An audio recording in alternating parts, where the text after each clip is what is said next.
If you're relatively new to WordPress and you haven't heard about pings and permalinks, we're going to discuss that in this session.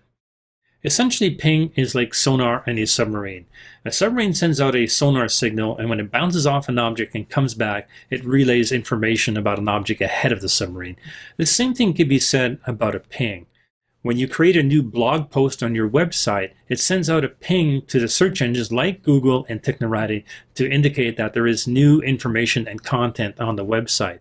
So what that does, it helps the search engines to alert them that something new is up on the website, and they can come and index that information as quickly as possible. So it helps with your search engine rankings. Permalinks, on the other hand, is a method by which to structure your file names. So let's go into the settings section of WordPress and go to the permalinks section. There are many ways to structure the file names for your web pages and your post using permalinks. By default, it's set to the first option at the top here where the arrow is pointing to. You have other options too as well. You can have your file names structured by day and name, in this case, or month and name, or you can use a numeric value, or use the post name in itself as the title for the file name, or use a custom structure.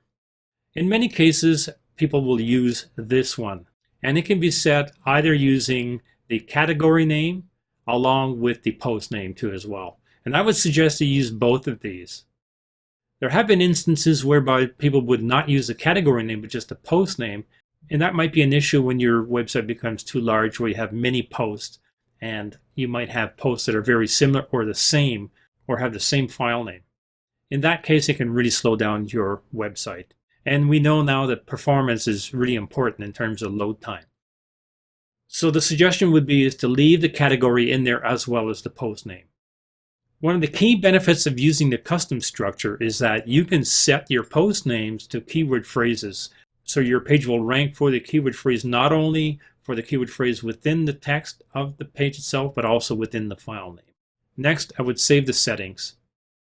To recap, we looked at pings in this session, whereby whenever you create new content, it'll alert the search engines like Google and Technorati, as well as we looked at permalinks, how to structure the file names of your web pages and posts such that with your keyword phrases based on your titles so that your pages will rank for those keywords. In the next session, we're going to talk about intro linking and the importance of intro linking for your website from an SEO perspective.